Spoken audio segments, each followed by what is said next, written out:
let's get to the reason we're all here tonight. Amy Jo Kim. I've gotten to know her over the years, and I'm proud to call her a friend of mine. And, we've spoken at similar events, and she's spoken at the Meetup before. This is her, I think, third time, if I'm counting properly. Excellent.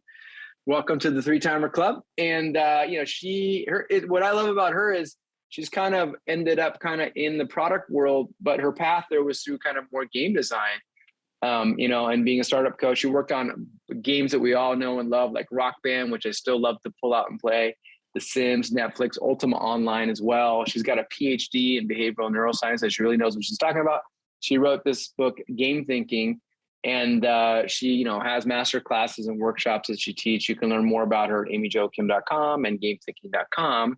And she's going to talk to us today. That's what I always love hearing her talk, because the similarities and overlaps with what it takes to create a great, compelling game are very similar to what it takes to create a successful product. So I'm really excited to hear what she has to tell us tonight. You and I can just chat for a couple of minutes here with a couple of questions that I have, Great. and then we'll give people time to do that. So I have myself on here, so we're side by side. Excellent. So yeah, and I think one question actually that came up, somebody said, does this work only for B2C or also B2B? I'm sure you get this a lot. Yeah, absolutely works for B2B. We tweak the techniques a bit with B2B. Some of the way in which we do research, we tweak for B2B because there's certain rules about how you can test things on people, but it absolutely works. And the more that retention is important for your business model and for success on your product, the better this works. Yeah. Makes sense. Got it. And one of the things I love from what you encourage people to do is, one, the focus on retention, because most new products at launch, they're a leaky bucket, as we know, and it takes time and work to get it to not be leaky. Is you encourage people to focus on their super fans. So like, once you throw your product out there, who are the people that are naturally attracted to it, and I think that's not something everybody does. So can you talk more about, how to do that and how people should think about doing that, your advice on how to do that for them? I'd be happy to. Sure. So a lot of people, especially people that have learned how to do what they're doing at larger companies, have this belief that you target your target customer, your target audience, and it's exactly who, it's kind of a representative of this mass audience that you want to work with, and that you should test ideas on them. And this often goes along with, you got to test the ideas and they have to look polished and nice because, these are your customers. Don't want to show customers unpolished work. Also run into that a lot. We got to protect the brand, Amy Jo. It's the brand, Amy Jo. We have a brand to protect here, right? Yeah. And so the superfan concept gets around a lot of the complaints we live in the real world. I've worked with media companies and huge companies like GM, General Motors, lots and lots of startups, lots and lots of game studios. And there's always going to be stakeholders. There's always going to be fights for resources. We live in the real world. So with superfans, if you're working with a startup, some startups get it, they get this idea, but a lot of startups have been fed certain ideas from their VCs, from their funders about TAM. TAM is really important, total addressable market. I need to see TAM and blah, blah, blah.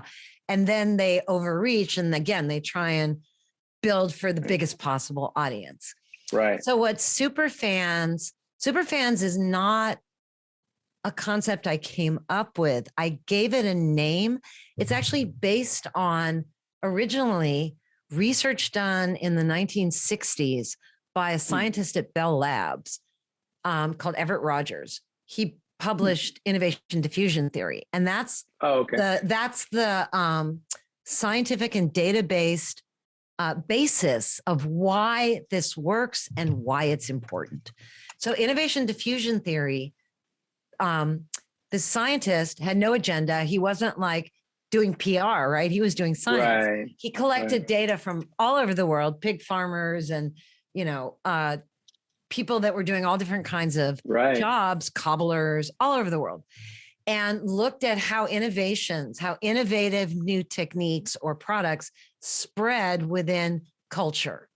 And what he found is known as the innovation diffusion curve. It's a bell curve with like a gap in the middle. And you saw it in my slide. We go really deep into it in our programs. And we also go deep into it on our YouTube channel, which you can find through our website. So anyway, innovation diffusion theory says innovations always spread through the early adopters and the people that are innovation enthusiasts. That's who first is the pickup for innovations. And later, after that, it will spread to the leading edge of the mainstream, the early mainstream. And then there's the later mainstream, and then there's the laggards who are like Luddites, they don't want it. But innovation, successful innovation, never leapfrogs that early market. Successful innovation in other words, long story short, successful innovation needs to capture a much smaller early market if it wants a chance to then capture the larger market. That's just how innovation works. Right. And so that's innovation diffusion theory. Then 30 years later, Jeffrey Moore wrote Crossing the Chasm. Anybody ever read Crossing the Chasm in the chat? Yeah. Type it in. He's spoken here 3 times too. So yeah. Oh, a fellow 3-timer. Yes. And he took innovation diffusion theory and added a concept, which boils down to, it's very hard to go from a passionate, small, early market into a mainstream market. And he wrote that book about launching Apple as a mainstream brand. So that's great. So all of that goes into this concept of superfans. Superfans are pre-chasm, hot core early adopters. And even if you already have a product in the market, you can still find superfans. They're going to be a slice of your market who have certain characteristics, including you could show them storyboards or sketches, and they would be able to give you good quality feedback.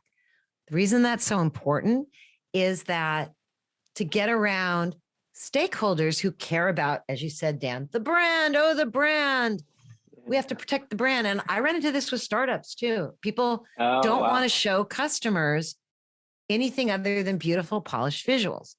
So you have to find a way to get around that. And part of how you get around it is like, these aren't like our regular customers. These are there's different terms I use. Sometimes I'll say, this is this is like a prosumer research panel if I'm working with a consumer electronics company, and they understand that language. But superfan is shorthand for that, and it lets you carve out and recruit for people that have the characteristics of early adopters, no matter where your product is in its life cycle. And then by doing that, you're able to run a relatively small number of play tests to find highly valuable data from that small curated group that you can use to make product decisions and you can trust. Got it. For some reason, Taylor Swift squad comes to mind. It's like your most passionate people that are gonna you don't need to worry about because they're into what you're doing. They're defined in different ways. It's actually high need. It's not just your rabid super fans. Your rabid fans aren't going to tell you anything negative, and that's not useful. I mean, yes, it's useful. They're a cohort. You can do cohort analysis, but you actually need to find people that will be very critical, but really need your product. Right. That's where the magic is. Yeah. And that's what I love. Yeah. We've had Jeffrey Moore on 3 times, and he added the chasm to the technology adoption lifecycle that the guy from Bell Labs came up with. And it's interesting because it's like the people, those early people, they have the need so bad. They want that whatever performance gain or problem your product is solving, they're willing to deal with the bugs and all the other stuff because they really, it's the deep need. I think that's a great way to say it. And to build on something you said, I see this all the time too. You mentioned TAM is like, especially startups, going for too broad of a market. Like they're not even clear on who they're going after. It's like, yeah, we're going, why? There's 4 verticals to pick from. Why would we preclude any of them, Amy Jo? That's just going to make our market smaller. Like, let's try all 4. I see that happen a lot. And interesting, in Peter Thiel's book, 0 to 1, he makes a very strong case for you actually, most successful companies start with a niche. They start with a very narrow target market and they have a wedge and they grow the wedge from there. So I don't know if you have any thoughts related to that. Well, yeah. I mean, part of why I've put so much effort into developing tools and methodology to help people do this is what you just said. It's 100% correct.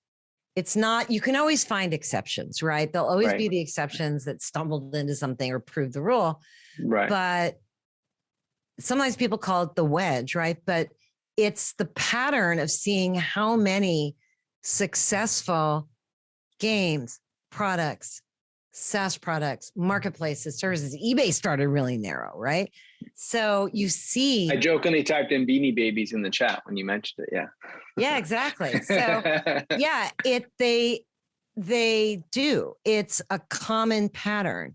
And one of the reasons people don't adopt this is what you said. Their stakeholders are saying, no, it's too small. You're thinking too small, but they just don't know.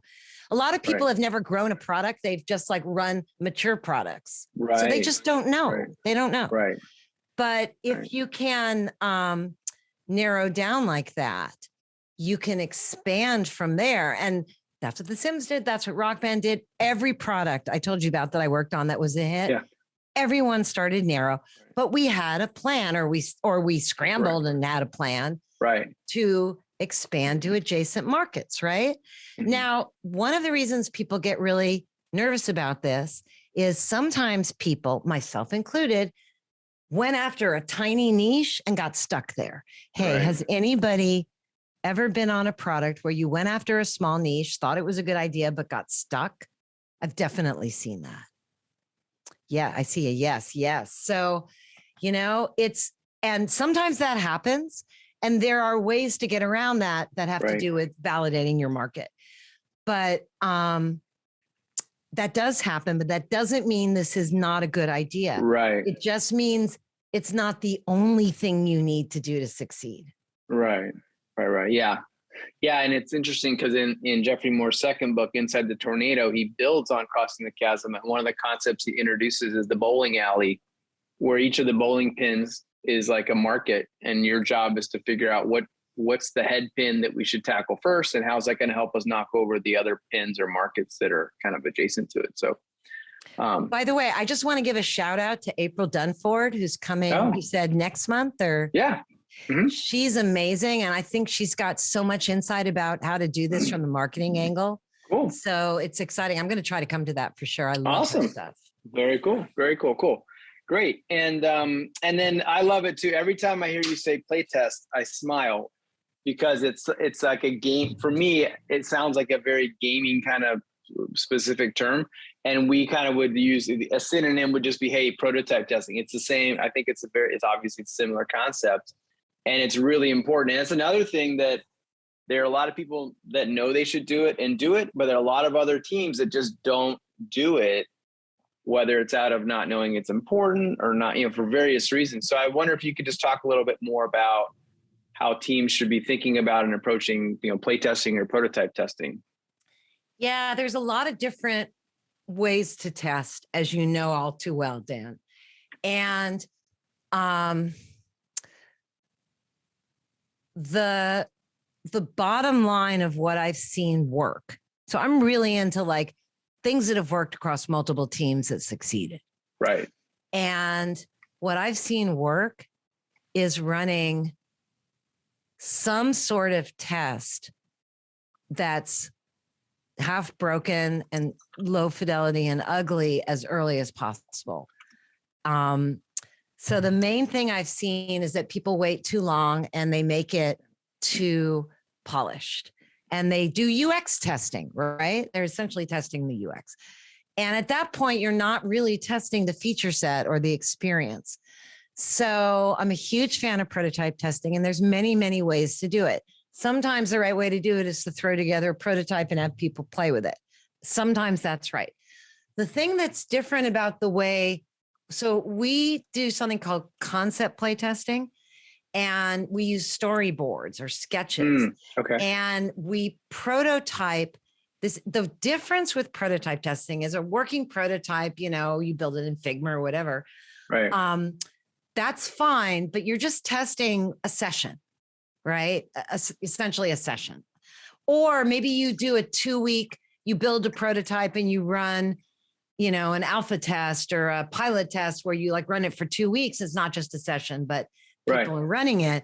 But a lot of people don't know how to test whether something will be compelling over time without building it, at least in prototype form. So you can not only build it, worked on tons of projects that built it. Turns out you can take a page from Pixar's playbook and you can test not the story in the sense of you're telling a story with narrative, but you can test the end-to-end customer experience, which is the story in your customer's head that's going to get built and happen as they use your product over time. And that's the connection between game design and product design that goes beyond prototype testing. Is imagine before you've built anything, you and the team are, you're like, you got your RFP, you know, you're like figuring out what, or design doc, you know, you're sketching things. Maybe people have started to prototype, right? You're figuring out what you're going to build. Well, one of the things people have a really hard time understanding is what's the end-to-end experience from the customer's point of view? Right. Given all these features, given X, Y, and Z that we're proposing, from the customer's point of view, what's the basic experience? Not where all the buttons are, because that's a level of detail down, but the customer's experience. How does this program, how does this thing we want to build help our customer get better at what they care about, to go back to that point? And you can storyboard that over time. You can storyboard a 30-day journey with key beats, not every screen, but just key beats. And you can test that. And I call that concept play testing. It's play testing because the person is experiencing it and there's like bumpers where you find out, like you debrief with them, but they're not actually playing a game. It's very similar to paper prototyping, if you've ever done that with games. But you're sort of paper prototyping. I usually use digital. Sometimes we use paper. We usually do it digitally. It's like sketching your 30-day journey. And so the thing I want to say is, it's when you learn how to do that, it's a huge revelation as a product leader or product manager. One, you can test that before you've built anything and before you've designed the details of your UI. It's like, what could we possibly test before we've done that? This is what you can test. Two, by putting it together, your whole team now has an artifact that everybody can look at and discuss that lays out all the implications of what they're talking about as a 30-day journey. And it's very hard to get that as a tangible artifact, as I'm sure you know. And this gives you that. It uses that 4-stage model I showed you. And it gives you that. And then your team can just go, oh, wait, that's an awkward trend. Like it just really helps you see the whole journey, not just each individual screen, which I don't know about you, Dan, but that's a huge problem for product design a lot. Oh, definitely. Teams. And so this kind of play testing also gives you a design artifact. It's very valuable for product managers who want to work effectively with the design team and the engineers, is what I It's a powerful tool to get everybody on the same page, right? Just because it's like, as you're talking about, it reminds me of the elephant and the 5 blind men, right? Until you have that, whether it's your first mock-up or sketchboards or whatever it is, storyboards, nobody really knows how we're planning for all this to come together from a customer experience standpoint. And I've actually, it's funny, it's been a while, but I've done a few of those sketchboarding exercises before we did any, mock-ups, and it is powerful, especially when you're doing something that's new and different. But the interesting thing is you need the right kind of designer, because that's like more of an illustrator. It's interesting because like a typical web designer may not be able to kind of. You don't even, honestly. Okay. All you need is like Canva stuff, Okay. like Cool. with modern tools. So we have a whole thing in our programs where we show you how to do it with Canva and just stick figures, like, cool. Like Sweet. that's the thing is there's it. really easy ways to do it, Yeah. but it's funny. Like one of our clients right now, who's in the certification program, he's there with a team. They're from Thailand. Shout out to any Southeast Asia folks. Anyway, they're from Thailand. They have this really interesting project. And they're in the sketchboarding. So they're doing these concept scenarios, the like 30-day end-to-end experience. And we had a meeting the other day and they bring their latest concept scenario and we're going over it. Yeah. And it's got everything but the re-engagement loop. It's like they've got so much onboarding worked out and they've got like these mastery ideas. And then they just like have no idea what the re-engagement loop is. And I said, this is why we're doing this. Because imagine if you shipped it like that. But that's the other thing is it made it blindingly clear that they didn't have a re-engagement loop. Right. You know what I mean? So now they roll up their sleeves and they work on it. That's great. Yeah. It's funny because the early examples I did, it was almost more like a comic book, like the way that particular designer did it. But you're totally right. It can be low fidelity Canva. Yeah, this is a little bit different than that. I should show you that maybe the next time when I come back for the fourth time, I'll do like a introduction to concept scenario sketching. And that sounds like cool. That. Yeah. And you mentioned Pixar briefly. So it reminds me of one of my other favorite books, Creativity Inc. by Ed Catmull from Pixar, which also, as I'm reading it, I'm like, he doesn't know, because he's never worked in software development. He doesn't know like that these things that he's saying are like perfect parallels for the software development world, but they totally are. I don't know. So I don't know what your thoughts. Have you read that book? That book is amazing. Thank you for mentioning it. It's like the nuggets per chapter. Right. It's like insane. Yeah. And the thing about Pixar that I'm taking a page out isn't just that they do storyboarding before doing a movie. No, totally. It's that they iterate the story with the storyboarding before they get into all the shots. They make sure the story works. And that's the parallels. You make sure the story you're triggering in your customer's head is coherent, is connected to what they care about, and is something that they would want to tell someone else about. Yeah, exactly. Yeah, cool. All right, great. Well, thanks. Well, it's good to chat with you about that. We have several questions piled up here, so why don't we jump in? I see we have Eileen here. So Eileen, if you want to, there you go. You got your video on, you're unmuted. I'm going to put you in here next with Amy Jo. Go for it. Awesome. Thank you so much. Huge fan, Dan, Amy, of you both. So appreciate being here. Thank you for that. I have a question about, I'm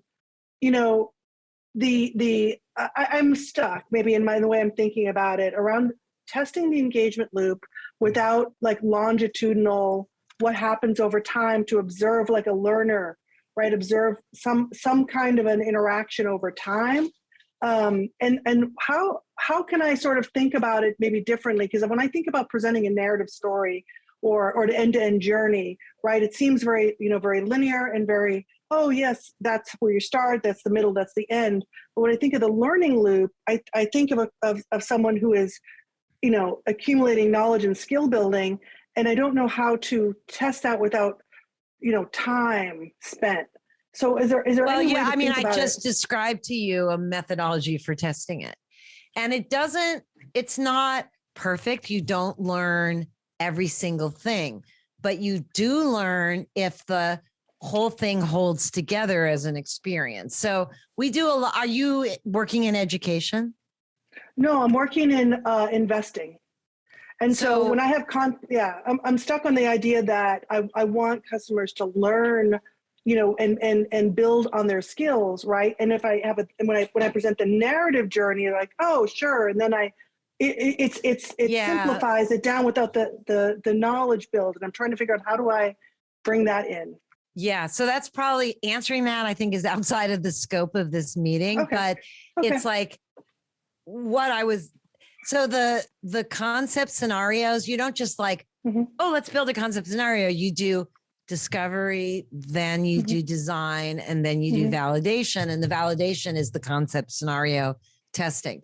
So the framework that I touched on lightly today with the 4-stage mastery path and the learning loop is a design framework. Real systems are not just going to be a clean little loop. They're going to be more complex than that. But that gives you a model and lets you, you and your team sketch out in whatever form you're going to sketch out, what is somebody going to experience over time? And the way you can do that with a loop. So a narrative isn't just linear. In a sense, if you're going to do concept scenarios, the scenario is linear because you're just, you're doing a session. But the way to think about it is like, okay, what's the day zero experience? You define a few beats. Like day zero is when you're a visitor, like, or you haven't used it yet and you're learning about it, right? It's the visitor experience. Okay. Then there's going to be some sort of conversion, whatever that means in your world with what you're building. You download something or you pay for it or you sign up or you try it or you watch a video or whatever the conversion is, right? And now you're a newbie. Now you're in onboarding. You're learning the ropes. What is this all about? How do I get value here, right? And then that's like day one. Maybe that extends into day two, or maybe it's really simple and day one is all of it. Often onboarding goes on for a while. Okay, now say it's day 3 or day 7 or day 14 or day 21 or day 30. There's going to be some sort of session, whatever it is you're building, game, product, app, service, whatever. On day 2, it's like sometimes people go, oh, well, people usually use it once a week. I go, fine then. Or, oh, maybe they use it like this. But you craft a scenario where somebody that is a real customer in your mind that would be using it, ideally your hot core customer, is experiencing this thing over time. And on day 21, that's a re-engagement loop, right? Like, okay, why did they come back? What's the trigger? That's the first part of a learning loop. And sometimes it's external, sometimes it's internal, sometimes it's situational. Maybe they come back because, like with Slack, where it's like, you get your coffee, you sit down at your desk to work, you open Slack to see what your team's doing. That's a situational trigger. There's different triggers why people come back to your product. So, you imagine what those are. And okay, what do they do on day 21? And like, what do they do there? What are they spending their time doing? And how's it different than what they did on day 1 or day 5? Right. And then how do they know if they finished what they're doing? How do they know how they're doing? Is there any feedback from the system or from the other people using it that tell them yes, that give them feedback about this activity they're involved in? And then what makes them get more involved in it? What sets up the next re-engagement trigger? What drives deeper investment, if anything? And so if you think about re-engagement as people's interaction with digital tools are a series of sessions in some sense, right? Where they're engaged. Okay, well, what's a session once you're past onboarding? What's a session like? What habit are you building with that software? Pick a day where they're just now using it. Okay, what does a session look like? Map it out. That's how you do it. And you can do that with sketches. So it's a loop, but it's still expressed linearly. But it's that, day 0, day 1, day 7, day 21, day 60, or however, whatever makes sense for you. And if you can imagine out, like sometimes in the earlier, you're like reading content. And when it gets to day 60, you might be posting or creating content. Or maybe if it's Slack, you've like launched a new private channel or, things like that. Totally. Did that answer your question? That totally did. I think I was stuck on the linear connection, but those setting up the discrete scenarios and the connectedness between that was totally helpful. Thank you for that.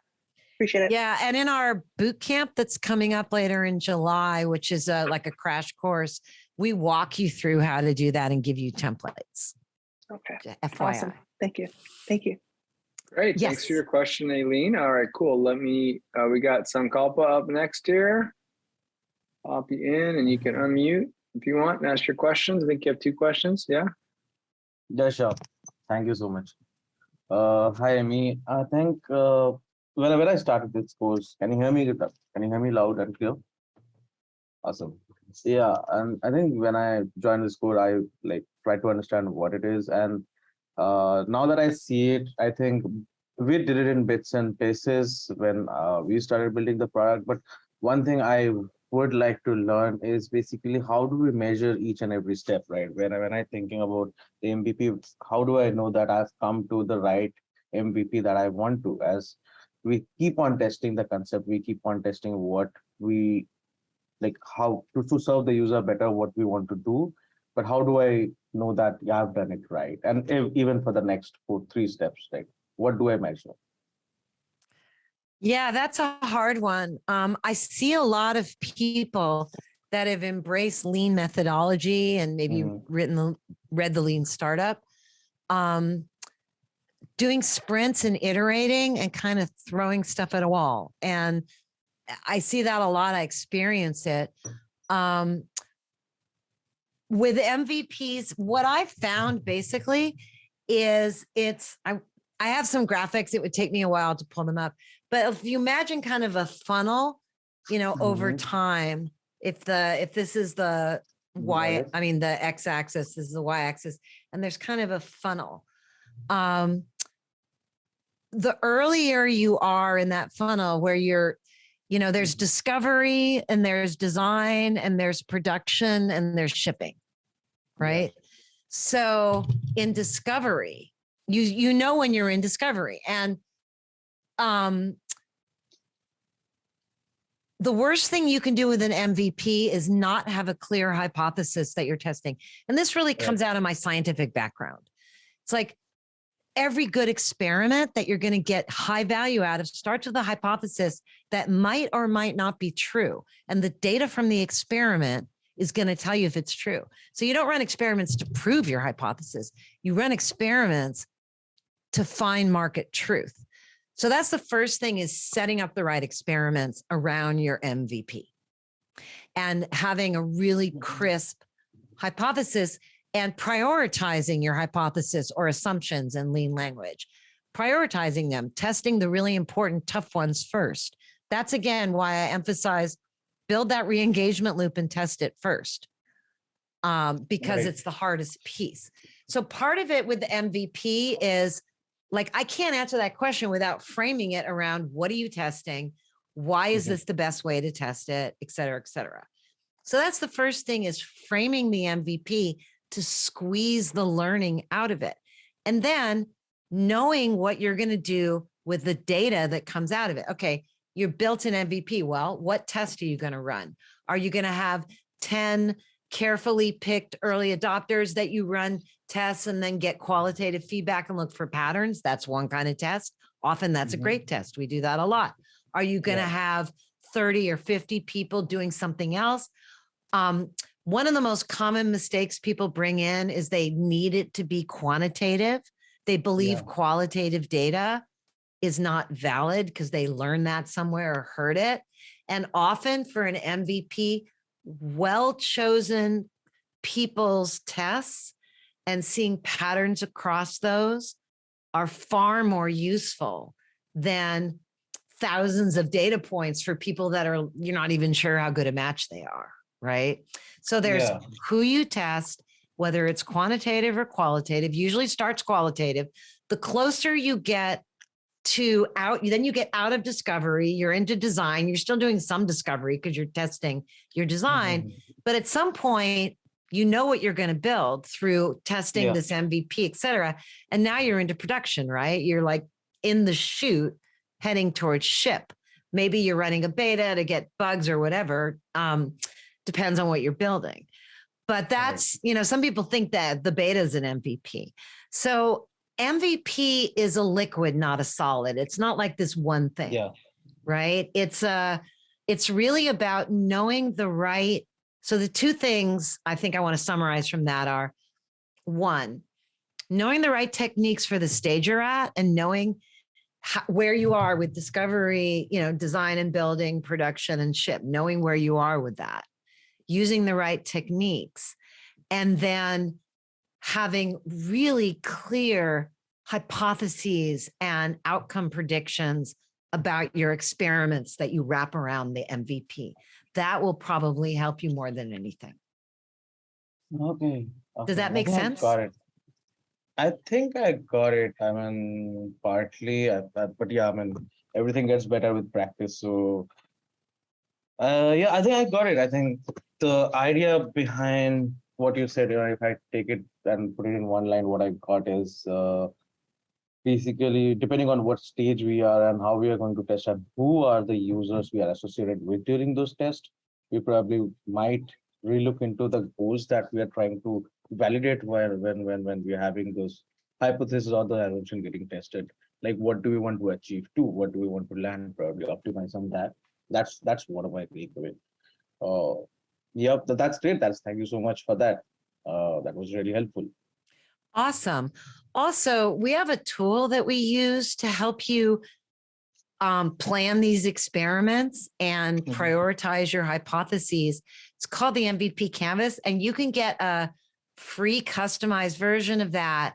We have a little quiz you can take and you'll get your own canvas, and it's perfect for what you're talking about. And if you could type that in, Dan, it's gamethinking.io/quiz. Sure.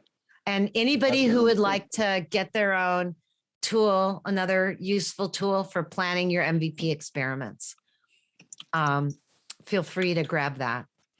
And yeah, good luck with it. Where are you based, by the way? Right now, I'm based out of Delhi, India. But yeah, I've been traveling quite often last year. So right now. Nice. All right, great. Thanks for your question. I just chatted that in the chat, the link to the quiz there. And great. Okay. And one thing I would just chime in, you mentioned the quant thing. I do see a lot of people, I think it's just kind of a preference. And it's like some people are just wired to really like numbers and want to be able to prove things beyond a shadow of a doubt. Heck, I know we're both quantitative. I love to be able to do that, but a lot of times it's just the wrong kind of mindset, right? And I like to, I call one mindset the Spock mindset, the quantitative, and the other one the Oprah mindset. And a lot of times I'll be like, well, if you show your, if you do a usability test and like 8 out of 10 people can't get through your onboarding, do you say, hold on, we need to go talk to 2,000 more people to make sure it's statistically significant? Like, no, you just say we have a problem if 80% of people can't figure it out, right? So it's like a mindset thing. It's like a hammer looking for a nail, I find a lot of times. But to your point, I personally think it's really valuable and important to start out with qualitative. There's so many unknown unknowns. You just got to talk to, and to your point, you have to talk to the right people, but you have to talk to people because you don't even know you don't know to do quantitative yet. Exactly. And then later on, you can really weave them together, weave the quantitative with the qualitative. We've got a story on our Game Thinking TV, our YouTube site, about Netflix. And I worked with Netflix, and they had the most awesome quantitative team. I mean, amazing team looking at all this behavior on various web pages, but they couldn't solve a retention problem with it. And we had to complement that. I mean, this is a running product, right? We had to complement it with qualitative in order to unlock the solutions that fix the retention problems. And so that's another answer to everybody's questions is you have to know what stage you're at. Like Dan said, a lot of times the qual is going to give you what you need if the customers are well chosen. But sometimes even with quant, a little bit of qual can really juice it and help you solve product problems. We got Matt B, who's been patiently waiting with his hand up. Let's get Matt in here. Thanks, Dan. Hey, Amy, Joe. Yeah, hop in.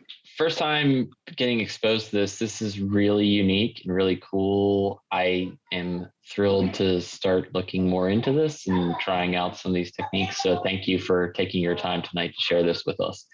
My question is, what are some ways that you can convince executive stakeholders to want to take this approach? Especially if they're hot to trot to just get something out to market and start to build. That's something I'm facing right now, like as of today. What sector do you work in? I work in critical infrastructure, airports, and public transportation.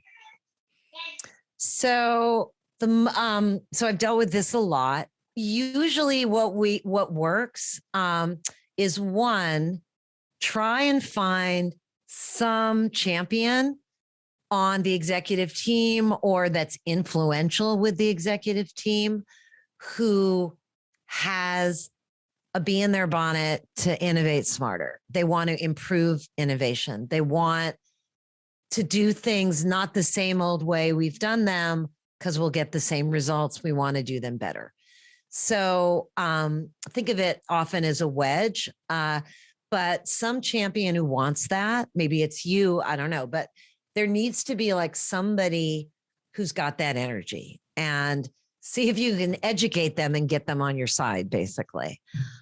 Education is great. I found that like sometimes, like we do, I don't do them every month now because I'm just really busy with our certification program, but every few months we do these 1 to 2 day educational things like an extended webinar, and I'll have folks bring their executives to that. And then, that can be interesting. What else have I seen work? The other thing I've really seen work with executives, and there's a little bit of chicken and egg here though, is see if you can get some results internally that you can then take to them. So this is the start small and focused principle. A lot of times when folks like you discover game thinking, especially when they start trying it and seeing it works, because once you actually try it, you can get some amazing results. They get really excited, like everyone in the department has to learn this now and et cetera. And that usually doesn't work. Nobody wants anything shoved down their throat, right? They just don't. And they've heard that before from Agile and Scrum and everybody, right? So the thing that I've seen work is to see if you can find a way to get some results on a small scale. Sometimes it's by partnering with an executive. Sometimes it's by applying this stuff to an internal project. Maybe you get a peer who works with you. Maybe you can, come to one of our workshops, just get a kickstart like that, and then get some results. And then take the results plus how you did it and present it to the executives. So that happened with a company. I don't know if you guys have ever heard of geocaching. Does anybody here know what geocaching is? Yes, Dan knows. Hunting for treasure. Hunting for treasure in the world with little hidden treasures. And there's a company that like runs worldwide geocaching, everything. And one of the product managers there was just a huge fan and really was trying to get her execs on board, struggling. And she came to a workshop. The exec didn't come, but she came. The exec granted her the money to do it. And then she applied it to a project and she worked with her team. And then the exec saw the results. And then the exec signed up 14 people from her teams for the other program because she's like, holy moly. So it went like that. And the exec is now like one of the biggest proponents, but it was 100% because of results. Was that helpful? Awesome. Yeah, that's very useful. I've been doing some of that, just not with the game theory, game thinking. So it sounds like it's time for me to dig into that, maybe invite this person along and take a look at it. Take a look at what you've presented tonight and see what kind of damage we can do. So, yeah, it's basically a way to innovate smarter and increase your odds of success and the efficacy of your innovation. Awesome. So find your ally and bring them along for the journey. Yeah, educate them. And then start small and focused. That's the other thing. Pick a low-hanging fruit project you can try it on. Great. Thanks, Amy Jo. Pleasure. Right. Thanks for being here. Thanks for your question. Appreciate it. All right. Next up, we have Ikram. Dan, hey, Amy. Thanks for putting this together for us. Can you hear me okay? Yep. Beautiful. All right, good. So, Amy, I think cutting the chase short, right? So I think earlier when you started, you mentioned that it is a little counterintuitive to go directly into the third step of the habit loop building, right?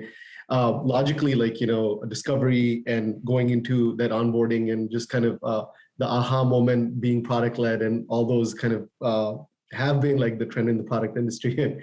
That's what we've been like kind of trained to do so far, but kind of jumping directly into that third step of habit forming, the challenges that you would have, kind of like to uncover that a little bit, right? So how do we, without kind of analyzing and understanding the whole bigger picture of like identifying the continuous discovery patterns and that onboarding, jumping into that straight, what would be the most efficient way to get to that step directly? In your experience, like what's shortcut to that, right? Like, yeah, well, it's finding and talking with your super fans and seeing if you can identify existing habits to piggyback on. Got it. So you basically are shadowing them. Like, I mean, I think well, don't shadow them. There's other ways to do it. And the details of that, we have a whole series on the details of doing it on our YouTube, free. We have in the book, in our programs, we get into the details of it. It's not shadowing them. It's all online. It's all very fast and efficient. It's just a system. One thing feeds into the next, right? But the reason I say that is you're right. It's counterintuitive and most people don't think about it. And most products do a shitty job of it, right? So these things are related. In order to think about it, you can also ask yourself, what does my customer do most of the time? What is the key activity that they're going to do over and over and over again? Correct. Right. And it's not always one thing. Like if you're building a game like Clash of Clans, there's this whole loop of like building up your armies and then attacking a village and blah, blah, blah. Right. It's not just one thing. But on day 21, you might be checking in and like getting ready for a raid or getting ready for something, right? That might be the thing they do a lot is set up their thing. Or there might be several key activities.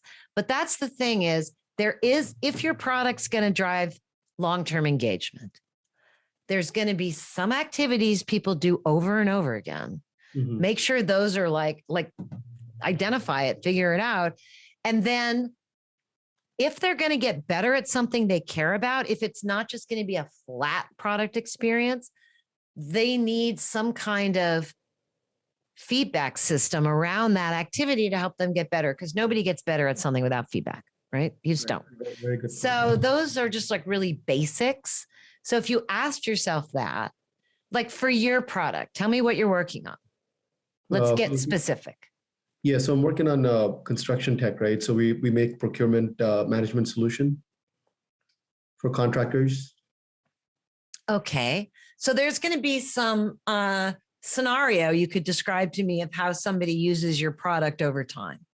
Is it just like a one-off here and there? Or do they use it over time? It's very project driven. So like it. Okay, so they start a project. Correct. And then like during the project, they're using it. Yeah. And then the project ends. Correct. Yes. Okay. So there's a project arc that's really the existing habit that they have around this project. And it's connected to the fact that they get projects in their real life. And this is when they do this. Correct. Yeah. Right. So there's several things going on there. There's a big loop, which is project. Like the big loop is like, I do projects using this software, whatever it is you're building. There's a project, but then the project itself has mini loops within it where you're doing something over and over again. Correct. So what do you do most of the time? What's the thing you do most?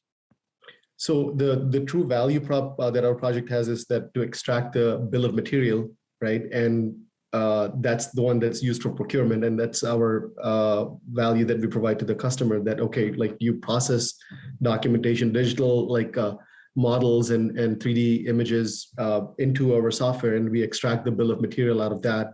And that's the key that they can use to purchase and procure material simply with simplicity and efficiency. So, but do they do that over and over again? It's, what are they doing on a day-to-day basis? So they, on a day-to-day basis within the project itself, or are we talking about just the application? Well, in your software, like when they re-engage, what are they doing?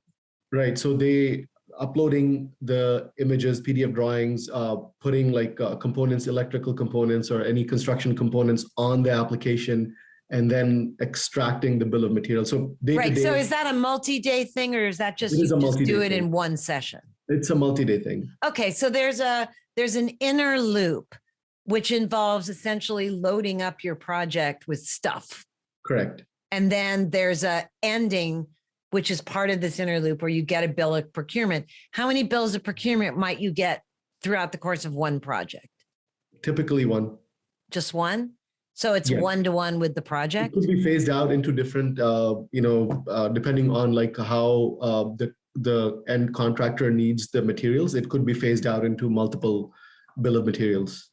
Right. So in something like your thing, people, it sounds like efficiency is like the word of the day. Like, people aren't like coming back to, hang out in your app or do anything other than this very pragmatic procurement. You're basically making procurement more streamlined, right? Exactly. Mhm. Yeah. Yeah. So in that case, I mean, when you think about a habit loop, that's the other thing. Not every habit has to be something that happens daily and people are super engaged. The habit can be, I'm never doing procurement any other way than with this tool. This is it. This is so much better. And Yep. whenever I start a new project, I use this tool. That's like the habit, right? Mhm. That's what we want to aim for. Yeah. Yeah. So if that's if that's the important habit, then what helps you is, one, really understanding what people are already doing in their lives. Are people like, do you want to convert people to use your tool? Is it not built yet, or is it built? It's built, but we want to like make it more streamlined, right? It's not like very UX friendly at this point. So I see. Right. Okay. Yeah. So I think what's helpful is for building a habit is, one, being realistic and really understanding what is the habit that you want to build that your customer also wants you to build. So you know how some project or some apps try and build habits for you that are just incredibly annoying, like news apps or things. They're always notifying you and trying to pull your back, and then you just turn off your notifications. No, you don't want to do that. That's not going to work. You want to really understand from the customer what they care about and how the habit you want to build makes the habits they already have better. And there are all kinds of research techniques you can use to find that out quickly. right. Did that make sense? It does. And I think one thing that was very helpful, Amy, is that like I never thought of it as like a 60-day kind of journey, right? I mean, whenever we do our design sprints and understanding like that whole thing, it's just mainly, within like, oh, this is the customer journey. But I think like if we're kind of want to measure the retention, like, okay, going like 30 and 60 day out, like what are still the things that the customer is doing that can be plotted into this journey 30 and 60 days down the line. I think that was something that we didn't think of it that way for retention. That was very helpful. That's great. Yeah. And one of the powerful things about thinking of your product that way is it really helps with just-in-time learning, just-in-time reveal of your product features. A lot of times when people don't think that way, they just like barf up all the product features the very first time during onboarding. And that's not necessarily what everybody wants. Right. And if you think about the 60-day journey, you ask yourself, well, what am I going to hold back so that they learn about this thing when they're ready for it, when they've gotten accustomed to it, when they've completed their first project, whatever it is. It also makes you think about, okay, what works better on day 60 than it did on day 1? Right, for sure. Yeah. I think it's very helpful, Amy. Thank you so much. Yeah. Thank you. I like hearing about your project. Yep. Great, Irkam. Thanks for your question. Yeah, and it makes me think if it truly is like a one-time thing, then it's like but then the macro loop is, well, that's one project, but what about the next project, right? They keep doing, that's the big loop that Amy was talking about. And then, one random thing I thought of is, once you create the bill of materials, maybe then we track the status, or did they all get ordered? Did they all get delivered or whatever? That's a way to extend the time frame of relevance, perhaps, Right. It's one of the phases also, Dan, that's tracking. It's exactly. Tracking that order is something. Yeah. So there's something after you generate the bomb, there's tracking, there is stuff to do afterwards, Exactly. right? So yeah, cool. Okay, great, awesome. All right, well, great question. Thanks, Ikram. And then let's get to our last question of the night. No pressure, Scott. He's actually got 2 questions. So Scott, welcome. Hey everybody. Hey, Amy Jo. Thanks so much for the talk. My question's around the idea of identifying habits.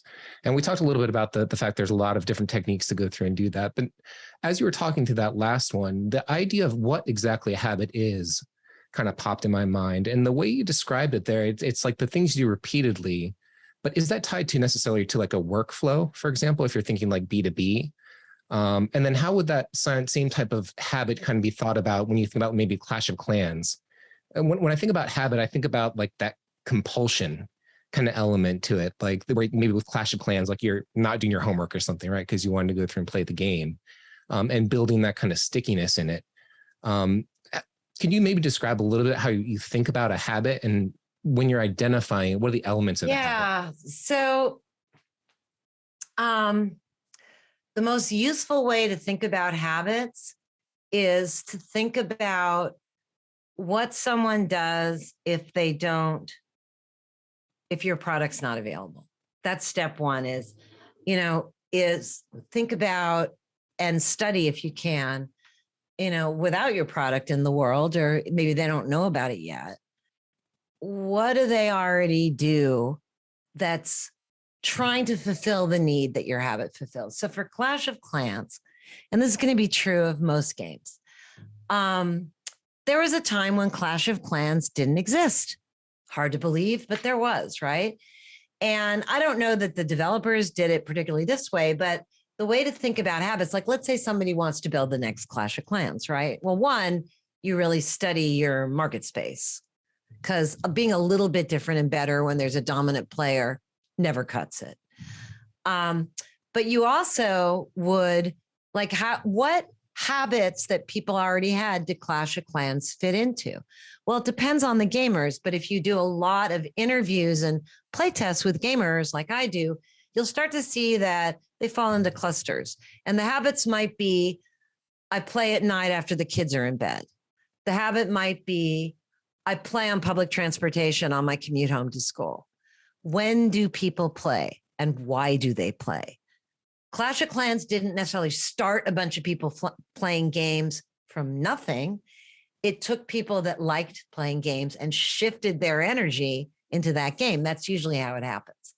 So, when do people play? There's probably no one time, but, if they were really targeting people that like that style of gameplay, Clash of Clans is a mobile game, but it's got a style of gameplay that we've seen a lot on consoles, right? Like Command and Conquer, et cetera. So, okay, who plays those kind of games? When do they like to play? Why do they like to play? What are they looking for? Clash of Clans has these long things where you can be in a clan and it, you do setup on one day and then it happens on other days and it unfolds over many days. So that's a certain style of gameplay, very different than, say, playing a match 3 game, right? Mm-hmm. So a match 3 game, let's talk about that for a minute, like Candy Crush. All right, well, let's say you want to make a new match 3 game to go up against Candy Crush. That's a hard job. But what's that all about? Well, that's a game, Clash of Clans, you're going to sit down and play. If you talk to people, they're going to carve out time. Maybe it's their lunch break or it's their 30-minute commute or it's after dinner. Maybe it's after homework's done if they're a student, right? Or maybe they, as you say, they should do their homework, but they're doing this to procrastinate.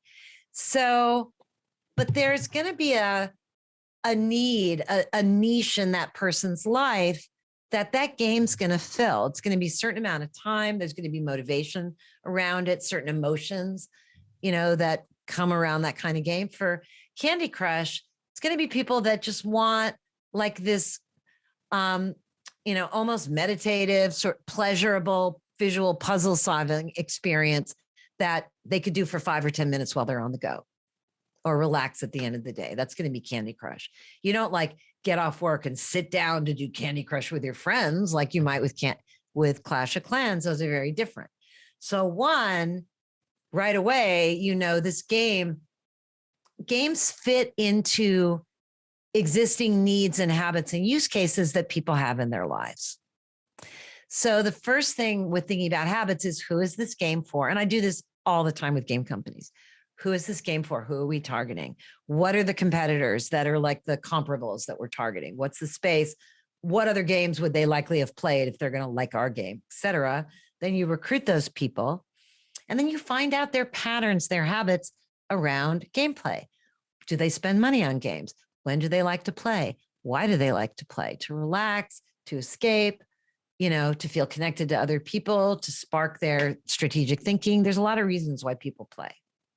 And all of those condense into a habit. And if you do research in the space that you want to build something, you will find that people have existing habits. And then you can, one, say, well, we have to make sure our game does that, fits into those habits, because we want to pull people away from those things they're already doing and into ours. So here's another really good example from gaming. And all of this applies to products. You can find out all the same things with products. So I had a client who wanted to do a design game and go up against Design Home and some of the games that are built on the HGTV, like Property Brothers shows. Anybody like to watch HGTV shows? Anyway, so we did this big design game project, and we found these people who like to play those kinds of games. And we found that a lot of them had this really strong play pattern at night where they'd get into bed with their mobile phone and they would just design a room and they'd get it just how they liked it. And then they felt a great sense of satisfaction, and then they went to sleep. They were using it almost like a bedtime story, right? We had no idea. And that was really interesting. That told us that people were using this to relax. And the team was talking about some very competitive elements in the game. And we tried those out in storyboard form. Nobody liked them. And it was because of the emotions they were seeking from the gameplay, which was really connected to when in their day they like to play. Interesting. So it's a lot. Did that make sense?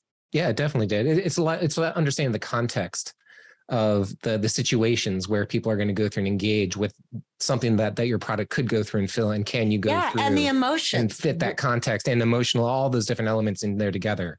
That makes a lot of sense. Like, as you were talking, I was thinking about, like, from a software building concept where people used to be around the whiteboard every morning for daily stand-up, and a product like Jira coming in that allowed you to do a lot more different things where you can go through and kind of engage with that type of morning stand-up behavior in a possibly better way, depending on your perspective. Follow-up question into part of that. Like, as we're thinking about things like Candy Crush and Clash of Clans and other games and things like that, or even other products, would that have like an almost addictive quality to them? Do you ever go through and think about like a sense of like bringing ethics into how you're thinking about leveraging that habit in a way that would, maybe not suck someone's life away for them to go through and like do like an online, Warcraft, right? That people would just get sucked into for weeks, right? Yeah, we do. I mean, we do, but it's actually not as big a problem as you might think. Like, people, you should be so lucky as to be confronting the ethics of your compelling game, right?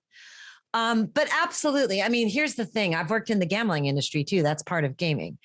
And there's huge ethics around there. Some people don't work in that at all. Some people are like, hey, it's a free country. But there are very well-known and very well understood combinations of game mechanics that are highly addictive. And most people in gaming know what those are. And so when do you use them? Well, it depends on what you're doing and depends on the kind of game you're doing. I think that, like World of Warcraft, the fact that some people, were playing and their kids starved or whatever it was, the horrible thing that happened, that's such an edge case that, to me, that doesn't mean World of Warcraft is dangerous. It means that some people also crash cars, and are stupid and drive drunk. That's a powerful tool. It's like, so, but I think about things like that ethically, and there's a lot of games I don't take because I don't believe in them. But I think that for products, a lot of times we call those dark patterns. Like if you're a UX designer, you might know about UX dark patterns, et cetera. The bottom line about those patterns is they usually end up backfiring. So it isn't even an ethics thing. It's a good business thing. Most of the time, the good business trumps ethics. The thing we get into a lot of ethics about that's totally connected to business is privacy issues. A lot of people are very concerned about privacy issues. We see this in our play test. Oh, are you going to be collecting data? How is this monetized? Blah, blah, blah, right? That's a big deal. There's a lot of ethics issues in crypto. I have a lot of gaming clients in crypto, and that comes up a lot. So that's we just have to navigate that. But the main thing I find is that dark patterns, manipulative game mechanics, and all that usually end up backfiring. And so most of the teams I work with, if we point out the dark patterns, they just won't do them. And it's not because of an ethics issue. It's really because of they want to succeed in their business. Mm-hmm. Cool. No, yeah. Thank you very much. Appreciate that. All right, great, Scott. Thanks for your question. I appreciate it. So just want to thank Amy Jo again. Thank you so much, Amy Jo, for spending your time with us. A lot of great nuggets of wisdom in there. And we covered Crossing the Chasm and Creativity Inc. and a lot of other great resources. Thanks a lot for sharing all those resources. And I know there's a lot of great information on her website as well you can check out.